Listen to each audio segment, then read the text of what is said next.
Gracias, Jesús. Te adoramos. Gloria a Dios. ¿Pueden tomar sus asientos?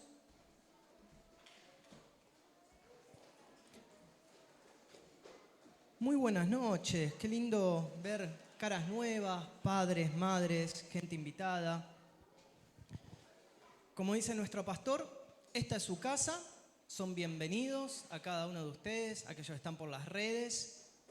Y es la casa de Dios primeramente, pero también es un lugar donde pueden sentirse cómodos y está para ustedes también, ¿sí? Para que puedan venir y ser parte de esta familia de la fe. Así que buenísimo y bienvenidos a todos los que están por primera vez. Y bueno, aquellos que no saben, ya la semana que viene vamos a tener a los pastores que todavía están en Mozambique preparando ya maletas. Así que después de casi 2 meses ya los vamos a tener nuevamente acá, preparando el fin de semana, pasando la Navidad con ellos. Así que un beso desde acá, buen viaje. Estamos orando por ellos, sabemos lo que son los 3 traslados, los 3 transbordos de aviones, el estrés de viajar. Así que sigamos orando por ellos. Y bueno, en breve los vamos a tener nuevamente acá. Para la semana que viene, el fin de que viene. Así que si Dios quiere. Y bueno, hoy es un culto especial y es un culto que la temática y va a estar dirigido y dedicado, destinado, hoy tenemos algo diferente, a los niños. Hoy tiene que ver muy dirigido hacia ellos. Y la palabra lo que voy a estar compartiendo, lo que vamos a estar hablando, pone en primer lugar y le va a dar prioridad a los niños. Están ellos como protagonistas en estos relatos bíblicos que vamos a ver. Niños, ¿dónde están los niños? Bueno, los grandes no, bueno, los grandes con corazón. Muy bien, tenemos un mensaje que también va para ustedes. Bueno, por ahí hay cosas que no van a entender, ¿no es cierto? Pero fueron niños todos estos hombres de Dios en algún momento, y estos niños que hoy tenemos acá en algún momento van a ser hombres de Dios. Y cuando hablamos de niños también, o sea que el mensaje es doblemente, porque los grandes también tienen parte en esto. Niños y adultos. Y el mensaje, no habría niños si no hay adultos también, padres y madres más específicamente. Y aquellos que por ahí están casados hace poco y todavía no son padres, pero van a ser y van a llegar muchos niños a la iglesia, también es un mensaje por lo cual es un mensaje que nos sirve para ir preparándonos, para preparar a la generación que viene, para preparar a los niños. Y hay un versículo en Proverbio 22:6 que lo vamos a repetir mucho y lo elegí como cabeza y me encanta. Estos niños con propósito, si tienen por ahí la palabra de Dios, si lo podemos poner, dice: instruye al niño en sus caminos y cuando fuere viejo no se apartará de él. Instruye al niño en su camino y aún cuando fuere viejo no se apartará de él. Un versículo tremendo y muy lindo y que realmente nuestra pastora siempre da el testimonio que ella fue instruida de niño, cómo la palabra repercutió a futuro en su vida. Y para ir entrando en el tema, pensaba un poco en esto: cuántos hemos sido marcados de niño con cosas buenas o con cosas malas.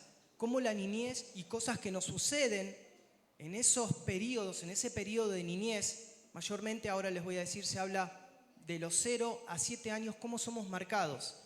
Y yo me acuerdo, mientras pensaba en esto, una vez fui a un kiosquito y tenía que comprar, era niño, y un globo, muy chiquito, tendría, no sé, tal vez 5 o 6 años.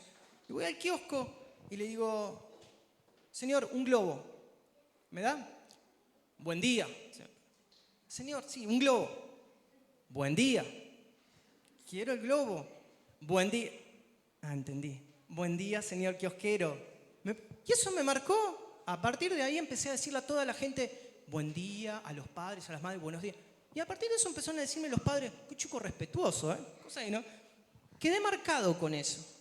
Otra vez, mientras me acordaba, no sé qué hice, fui a un cine, a un teatro, y una chica que tenía delante, yo estaba hablando en voz alta, se dio vuelta y me zamarreó de los pelos, que aprendí en lugares públicos a hablar bajito en el cine, y así como tantas otras cosas. Y si les pregunto a cada uno de ustedes y pueden pensar un momento, ¿qué cosas lo marcaron en su niñez?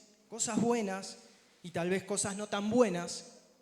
La otra vez, la semana pasada, me tocó compartir con los preadolescentes cosas que marcaron mi infancia y que no fueron muy buenas. Y lo puedo decir hoy públicamente porque ya es parte del pasado. Yo no tuve un hogar. Tuve una familia, padre, madre, y mi padre tenía problemas psiquiátricos, no era amoroso, no era afectivo. Y yo no le dije papá hasta hace unos años atrás, a partir de que conocí al Señor. Entonces eso marcó mi vida durante muchos años, cuando era adolescente, cuando era joven. Veía familias y hogares constituidos y yo anhelaba eso y sufría. Y eso me marcó también. Pero eso lo dejaríamos para otro sermón para decir lo que Dios hace, cómo venimos y lo que Dios sana. ¿Qué quiero decirte con esto? De cómo nos marcan cosas puntuales en tu infancia y en la mía. Y yo sé que en cada uno de ustedes hay cosas buenas y cosas que marcaron y que no fueron tan buenas. Pero dejaríamos para otro sermón para que Dios sane. Ahora, ¿qué quiero decir con esto? Hay una generación de los niños que pasaron y que está viniendo. Y la pregunta que hago y lo que quiero que entendamos, padres, ¿cómo marcamos a partir de ahora, a través de este mensaje, a esa generación nosotros de niños? Hace poco, aquellos que no saben, tuvimos un retiro espiritual hace 2-3 meses atrás. Y vino el pastor, que compartió, tiene una iglesia muy grande en Capital. Y antes de compartir el mensaje estaba contando un testimonio, que tiene una iglesia grandísima y tiene jóvenes. Y dice, yo tengo una iglesia donde los jóvenes ya están fuertes, firmes, sólidos. Y tengo asegurada, no su iglesia, por la iglesia de Dios, 40 años para adelante, porque sé que esos jóvenes el día de mañana, cuando yo no esté, van a estar firmes y 20, 30 o 40 años la iglesia va a estar porque esos jóvenes van a ser líderes, van a estar. Pero dice, yo quiero algo, ir por algo más y transgeneracional y ir por mucho más. Entonces lo que empezó a hacer él, los viernes, a todos los adolescentes, preadolescentes, ¿cuántos quisieran acá mucho? Que Reggie los invite, o los jóvenes, Isaí y Luli. Dice, él todos los viernes dice, vengan los jóvenes a comer pizza a casa. No les enseña ni en estudio bíblico, no les dice nada raro, solamente a comer pizza a casa. Y dice que los jóvenes se apiñaban y dicen, wow, mamá, papá, el pastor nos invitó a comer pizza. ¿Y pero qué haces? Comemos pizza, hablamos, charlas, miramos peli, buenísimo.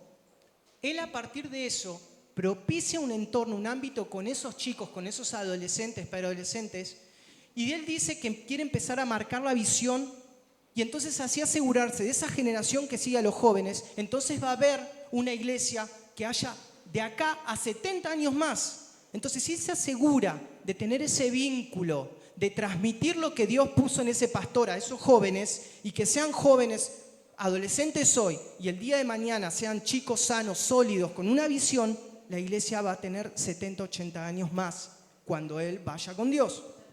Y me quedé pensando todas esas cosas.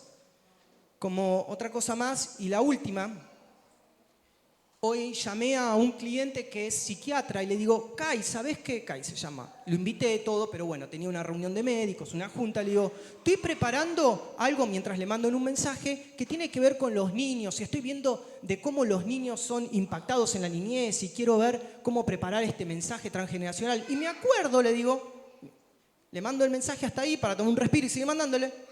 Lo escucha.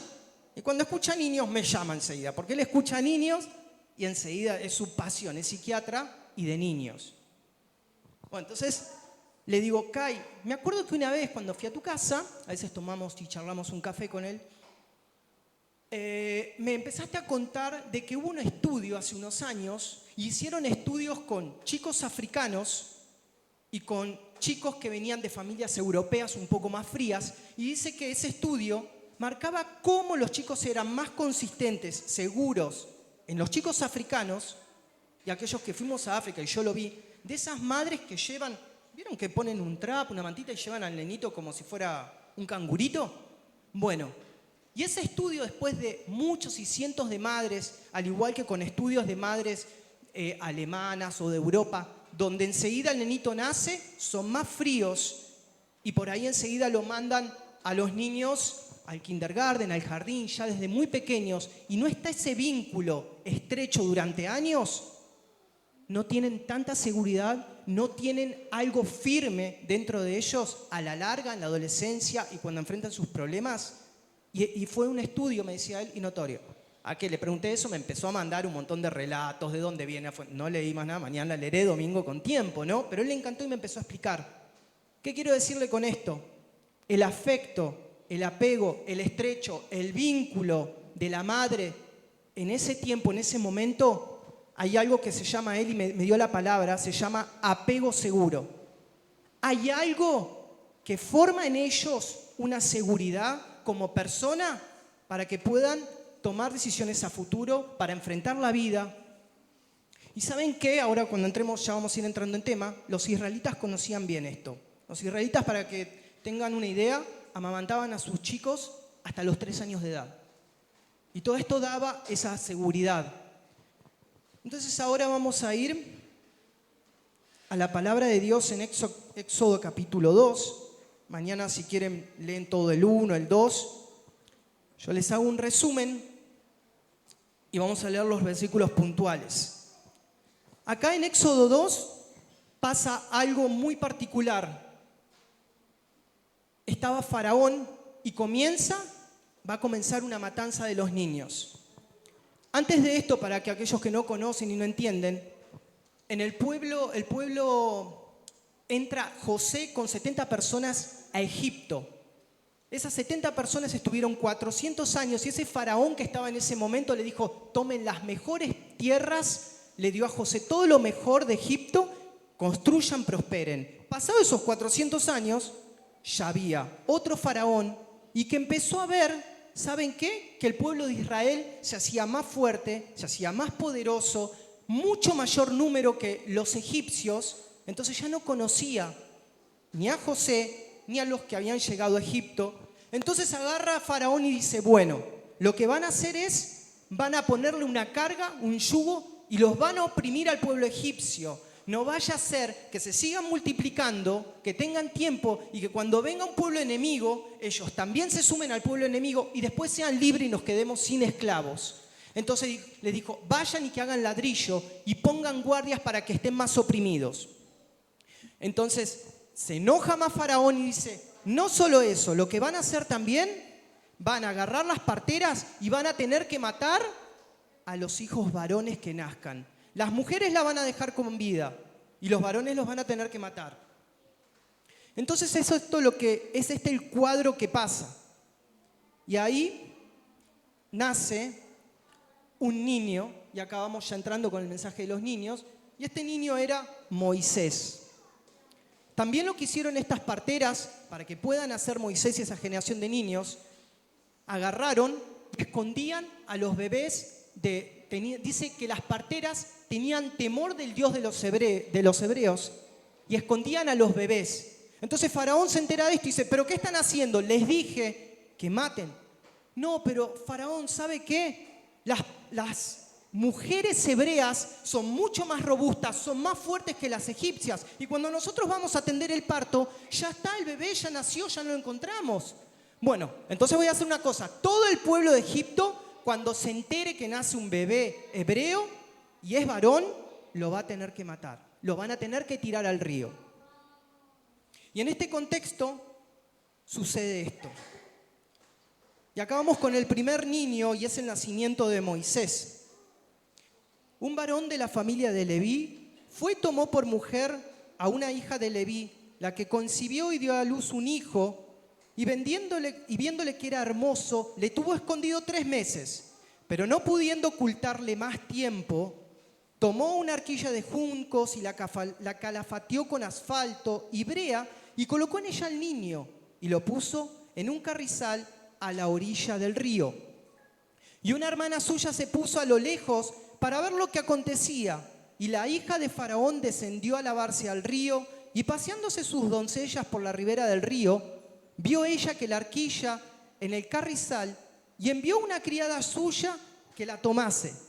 Y cuando abrió, vio al niño y he aquí que el niño lloraba. Y teniendo compasión de él dijo, ¿de los niños de los hebreos es este? Entonces su hermana dijo a la hija de Faraón, iré a llamarte una nodriza de las hebreas para que te críe este niño. Y la hija de Faraón respondió, ve. Entonces fue la doncella y llamó a la madre del niño, a la cual dijo la hija de Faraón, lleva a este niño y críamelo y yo te lo pagaré. Y la mujer tomó al niño y lo crió. Y cuando el niño creció, ella lo trajo a la hija de Faraón, la cual lo prohijó y le puso por nombre Moisés, diciendo, porque de las aguas lo saqué. ¡Wow! Entonces, miren la vuelta. Del punto de partida vuelve al punto nuevamente de inicio. Que agarra la madre, se entera de que ya lo tenía 3 meses a Moisés y dice, bueno, no puedo tenerlo más porque van a escuchar, realmente se van a enterar que hay un hijo de los hebreos y lo van a venir a matar. Entonces lo que hizo la madre, hizo esa especie de canasto con brea y todo y lo arrojó a la orilla del río. Y acá me puse a pensar en eso, ¿no es cierto?, a la orilla del río. Ella, si retenía al bebé por más que lo quisiese esconder, tapar o cubrir, ese bebé en muy poco tiempo iba a ser hombre muerto, niño muerto en este caso. Entonces ella agarró, y yo me imagino, pónganse un poquito en el lugar de esa mujer, día tras día. Es más, lo habrá amamantado muchísimo para decir, bebé, no llores por favor cuando te llevo al río, cuando te tiro. Mucha comida, no sé, si habría barbijo, chupete no habría tampoco, así que no sé qué habrá hecho, pobre madre, pero sí suplicado al Señor, Señor, si sigue conmigo este bebé, no va a tener futuro. Muy pocos días le van a quedar. Lo voy a arrojar al río, lo voy a arrojar a la orilla del río y en tu nombre, Señor, encomiendo ese bebé. Entonces, ahí me imagino un poco, ¿no es cierto?, el Señor dirigiendo las aguas de ese río. Como cuando queremos retener, cuando quieren padre, madre, retener a sus hijos por tu fuerza y sostenerlo, porque tu voluntad pensás que va a ser mejor que lo que Dios tiene para ellos, es cuestión de tiempo para que tu hijo muera espiritualmente, muera por Faraón. Pero esa madre lo arrojó al río, y yo diría, lo arrojó al río y a las corrientes de Dios, diciendo, Señor, hágase tu voluntad. Entonces el Señor empezó a dirigir a ese canastito y estaba la hermana de la madre de Moisés viendo qué sucedía. Entonces atrevámonos a la generación que viene, a los hijos, a decir, Señor, lo arrojo en tus aguas, lo arrojo en tu río, en tus ríos donde realmente va a estar seguro, va a ir a un puerto seguro, va a estar a salvo, va a ser tu voluntad y va a cumplir el propósito que ese niño tiene. Esta mujer con toda esperanza ya arroja al niño, su hermana miraba a lo lejos que sucedía. ¿Y quién estaba? La hija de Faraón. Podríamos decir la primera enemiga. Faraón manda un edicto, esto viene de Faraón y la hija de Faraón ahora al verlo, papá, acá encontré un hijo, tomá, a matarlo. Que hubo compasión. Entonces nada se le escapa a Dios de las manos. Esas parteras dice que hubo temor del Dios de los hebreos y su familia fue prosperada. Le dijeron a Faraón, sí, los estamos matando, pero Dios prosperó. Ahora la hija de Faraón, una posible enemiga, dice, ¿y qué vamos a hacer? Es un hebreo. Siguiente pauta y siguiente consigna. ¿Cómo se dio cuenta que era un hebreo? A los 8 días los hebreos eran circuncidados. Entonces ella al ver que era distinto, que era un hijo de los hebreos, ve algo diferente. El enemigo sabe y ve en los chicos, en los hijos de Dios, en el pueblo de Dios, hay una distinción y hay algo diferente. Y el enemigo lo sabe, el enemigo lo distingue. Pero acá cruzó con una enemiga que tuvo compasión y piedad. Entonces, ¿qué dice? Lo voy a criar, tráiganme a una nodriza que lo críe y que realmente hasta que sea grande y después lo voy a prohijar, lo voy a adoptar. ¿Y en manos de quién cae? Como les dije el relato, llaman a la madre. Wow, miren esta vuelta, ¿no es cierto? La madre contenta, ahora realmente, porque no había temor para criar a su hijo hebreo, no había peligro. Entonces, ahí me puse a pensar, Egipto en ese momento, ¿saben qué? Sería como si fuese una gran potencia ahora en este momento, Estados Unidos o todo las luces, los rascacielos, la ciencia y todo lo que hay en China. Egipto en ese momento era una potencia con sus pirámides, con su ciencia, con sus astrólogos, magos y todo lo que había. Entonces Moisés ahora iba a caer en manos de alguien que quería levantar una potencia. Todo lo contrario al propósito de Dios, paralelo. Entonces, la madre de Moisés, hasta destetarlo esos 3 años, hasta que el niño crezca, porque dice que cuando creció, lo crió y se lo llevó a la hija de Faraón, tenía que, ¿qué? Instruye al niño cuando fuere chico, pequeño, y no se apartará del camino, no se apartará del Señor, dice la palabra de Dios. Entonces, instruye al niño. Ella se encargó de instruir a Moisés como hebreo, instruirlo como hijo de Dios, instruirlo no en las ordenanzas que Egipto demandaba, sino las cosas que Dios tenía para él. Quiero imaginar que le hablaba cuando Abraham fue a sacrificar a su hijo Isaac, cuando sucedieron los milagros de cómo Isaac conoció de forma sobrenatural a su esposa. Y todos los relatos, porque todavía no estaba escrita la Biblia, porque Moisés, aquellos que no saben, comenzó él a escribir lo que es el Génesis, el Pentateuco. Entonces se transmitía boca a boca. Entonces ahí su hijo, tomando toda la palabra, toda la herencia, todo lo que fue trasladado, transmitido, como José de forma sobrenatural entró en Egipto, eso iba incorporándose en Moisés. Eso iba haciendo un hombre de Dios, un niño que luego iba a salvar al pueblo de Israel. Entonces, ¿qué vemos acá en este cuadro? El enemigo, cuando el pueblo de Dios comienza a fortalecerse, va a querer matar a los hijos de Dios, a los niños.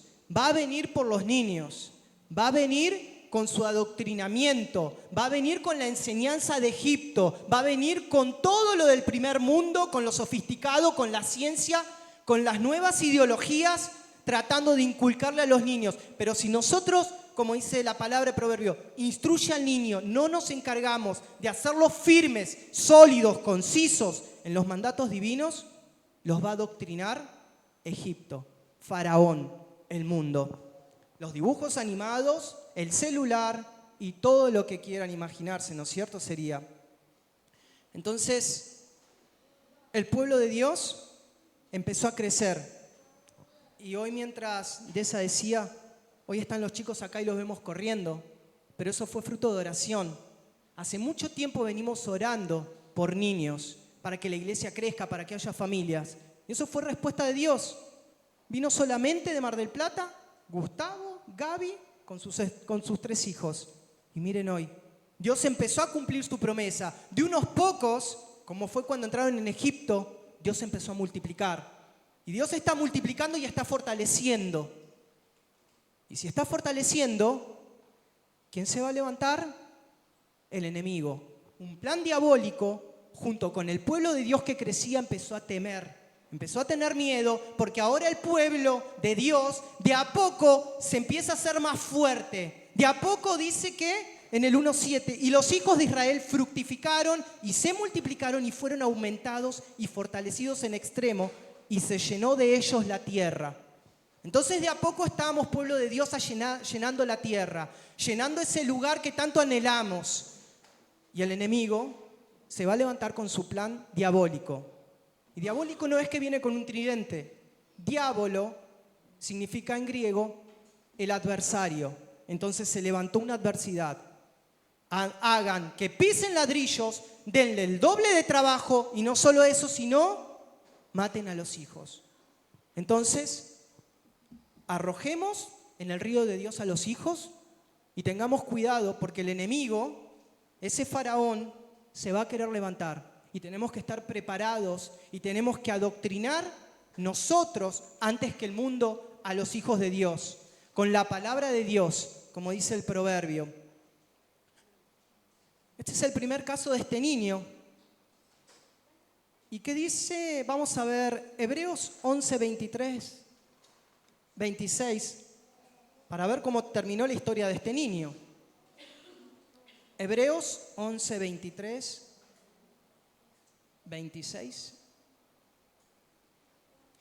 Por la fe Moisés, cuando nació, fue escondido por sus padres por 3 meses, porque le vieron niño hermoso y no temieron en el decreto del rey. Por la fe Moisés, hecho ya grande, rehusó llamarse hijo de la hija de Faraón, escogiendo antes ser maltratado con el pueblo de Dios que gozar de los deleites temporales del pecado, teniendo por mayores riquezas el vituperio de Cristo que los tesoros de los egipcios, porque tenía puesta la mirada en el premio, en el galardón. Entonces, ese fue el final de Moisés. Un hijo que quiso ser matado por Faraón, asesinado, una generación de niños que quiere ser matada por el enemigo, pero un final feliz para Moisés. Un chico que fue adoctrinado por su madre hebrea en la palabra y en los principios de Dios y en un Dios vivo. Y Dios lo rescató, Dios estuvo en ese río, Dios estuvo con Moisés y Dios estuvo siguiendo a Cristo. Amén. Vamos a ver el siguiente caso, otro niño, es el de Samuel.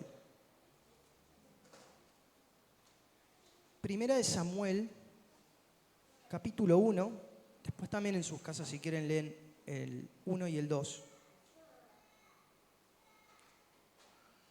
Acá para ir entrando en tema, el anterior libro que le sucede y para que puedan entender un poco el contexto y el cuadro, estaban los jueces. En ese momento había jueces y estaban por un tiempo, los guardaban de los enemigos, los jueces juzgaban, dirigían al pueblo de Dios y también a veces el pueblo de Dios dice que se cansaban de Dios, le daban la espalda, pero después volvían a clamar y Dios los ayudaba, tenían tiempo de paz, estaban como en un vaivén de ida y vuelta.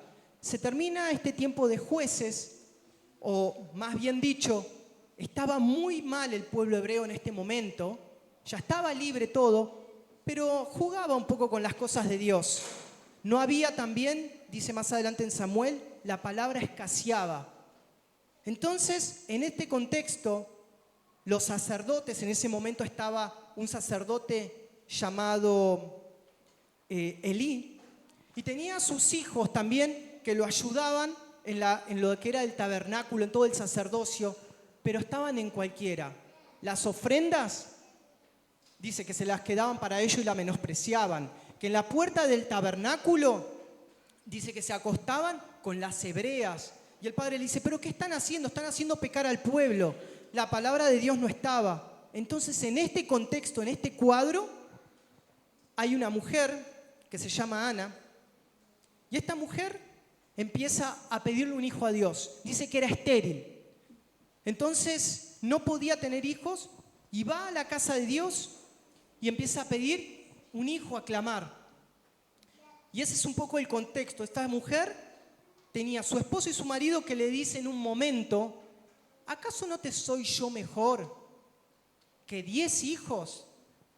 Entonces, un marido que no entendía lo que le estaba pasando a ella, que no se ponía en su lugar. Un marido es un marido, el afecto de un hijo es el afecto de un hijo, el afecto de un hermano es de un hermano. Entonces el marido le dice como diciendo, yo te soy mejor que 10 hijos. Ella venía con esa amargura.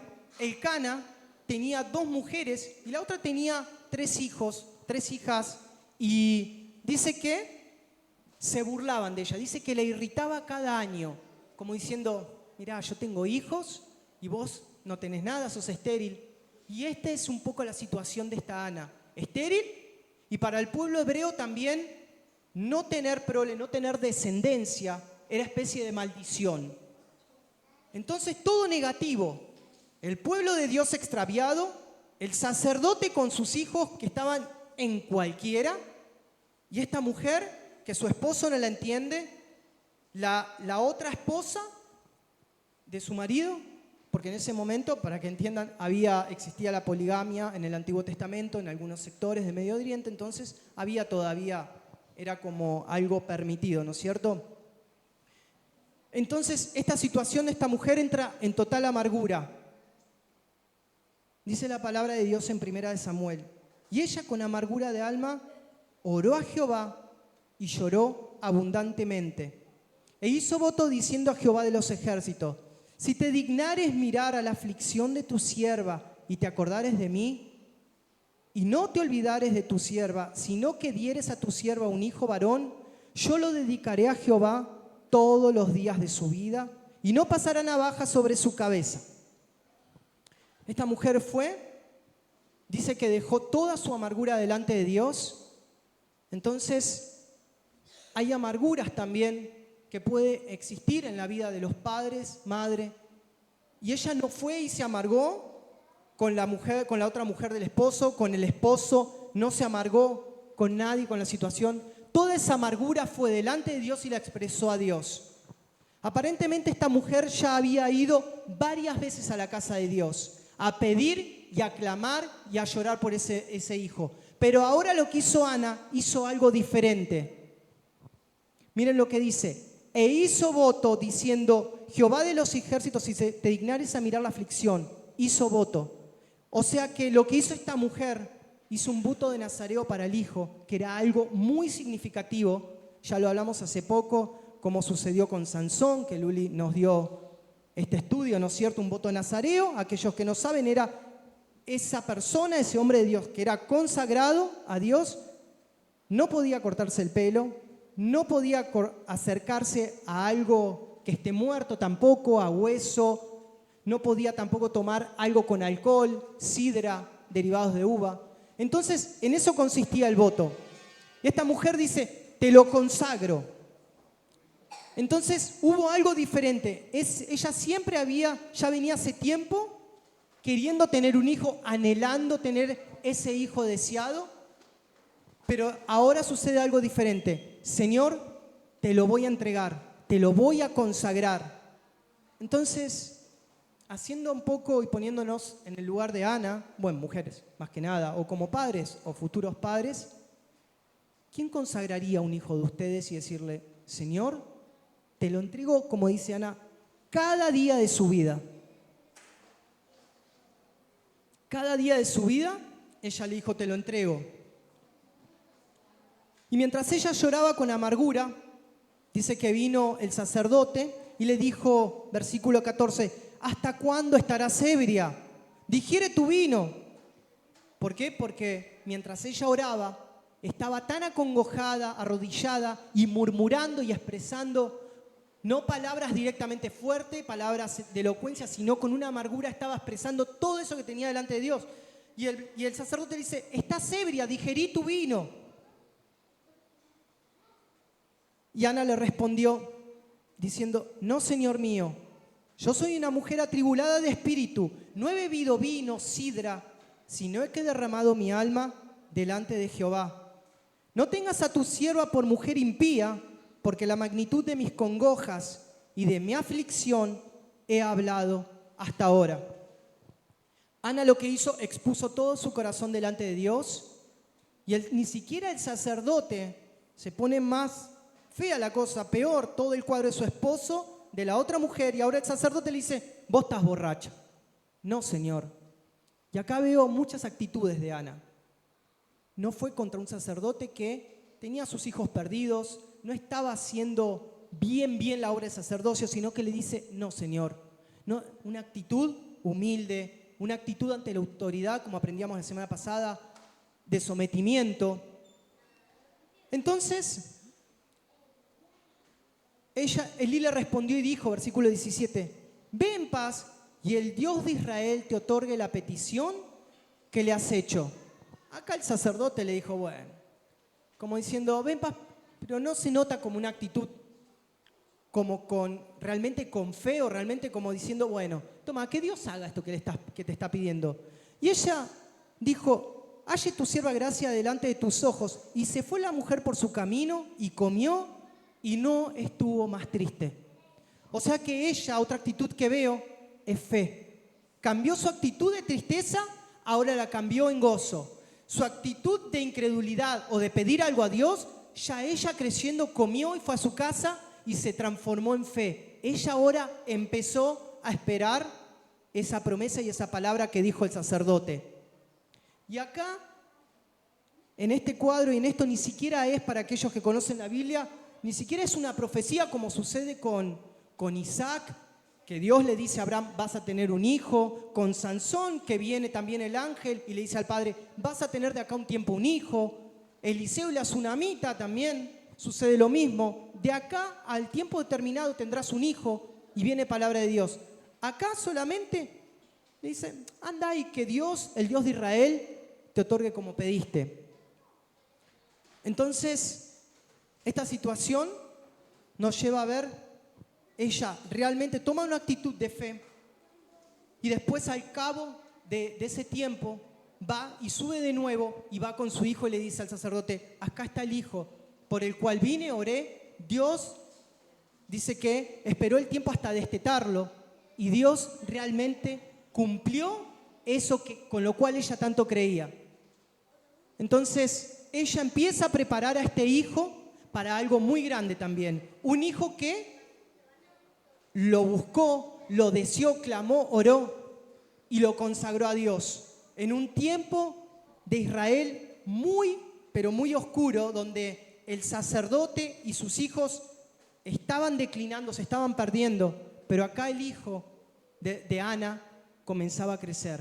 Un hijo que lo anhela, un hijo entregado, empieza a prepararse como sacerdote. Ella lo destetó y como le decía anteriormente, los hebreos pasaban 3 años. Ya el chico grandecito, imagínense todavía, 3 años y hasta hay casos, relatos, donde 4 o 5 años.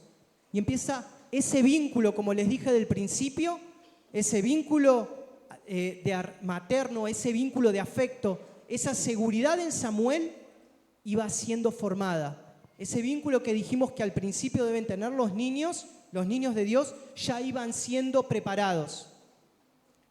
Y ahí una vez que ya crece el pequeño Samuel, se lo da al sacerdote Elí. Se lo entrega y estaba en el tabernáculo, estaba en el templo. Entonces dice que Elcana volvió a su casa, su marido, en Ramá, y el niño ministraba a Jehová delante del sacerdote Elí. ¿Qué dice? El niño. Imagínense a cada uno de sus hijitos un niño donde ya ministraba. ¿Qué quiere decir ministraba? Aquellos que no saben, servicio. Entonces ya servía. ¿Y cómo servía? Acomodaba la ropa, cantaba, limpiaba el tabernáculo. Entonces, como a veces cuando salimos, y Rey y Yami, y salimos con todos los nenitos y repartiendo los trataditos. Eso ya va generando, ya va haciendo un hábito en los nenitos de servicio, ponerlos a servir. Como a veces veo también, los padres le dan en el momento del alfolí, del diezmo, para que también ponga. Todo eso va marcando el servicio de los niños. Acá dice que el chiquito Samuel ya servía delante de Dios. Y su madre, bueno, cada 1 año lo veía y le llevaba una vestidura, una túnica. Y ya de pequeño estaba vestido con un éfod. ¿Qué quiere decir eso? Era una vestidura que usaban los mayores, los más grandes, los que tenían responsabilidad. Entonces, acá vemos que ya cumplía bien las cosas y se levanta un tiempo nuevo para Israel. Ese chico consagrado empieza a cambiar el destino de Israel. Y ya para sintetizar, ¿saben qué fue en Samuel? Samuel ungió al rey David. Samuel fue quien ungió también a Saúl primero, después a David, y empezó a cambiar la historia de Israel.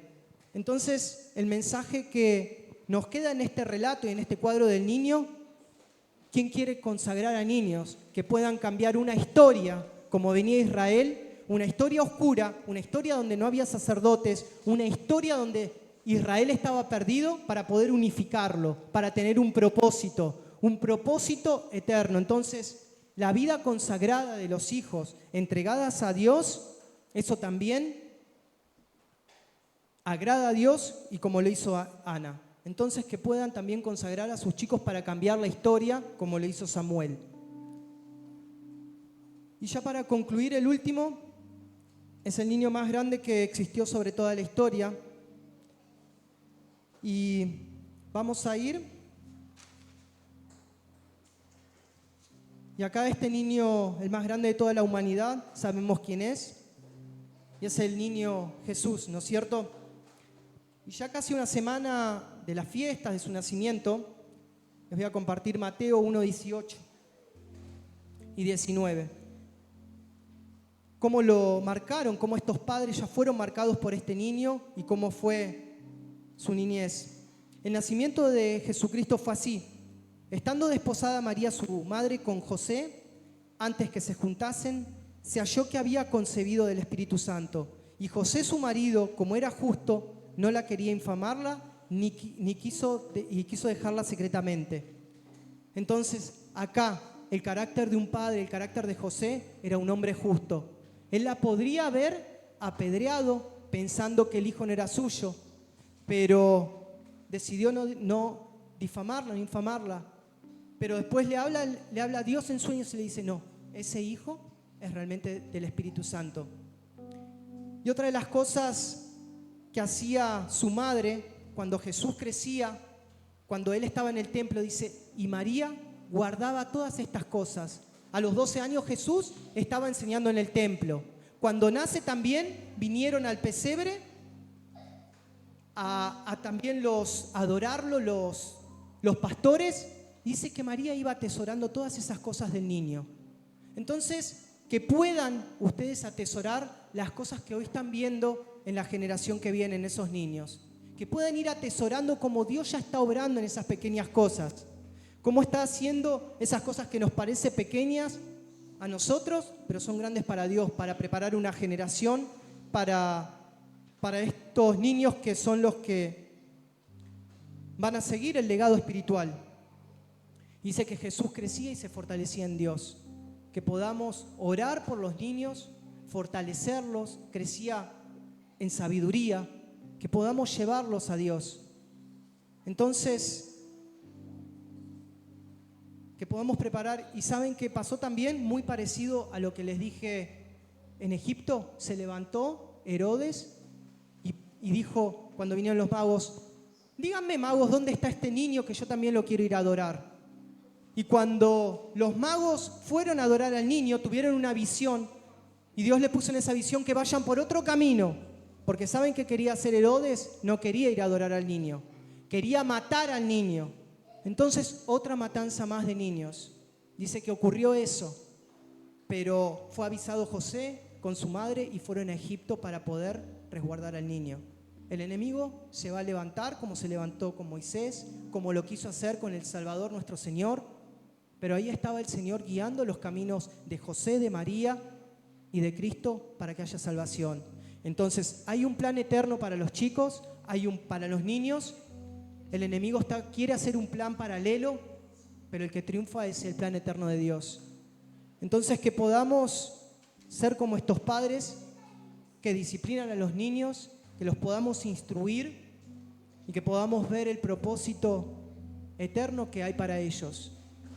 Entonces, este es el mensaje que les queremos dejar. Hoy es un mensaje para los niños, para los que son padres, a los que lo van a hacer, poder instruirlos porque ellos son los que van a seguir adelante con el plan y el propósito eterno. Amén. Y yo te invito ahora en esta noche que cierres tus ojos y que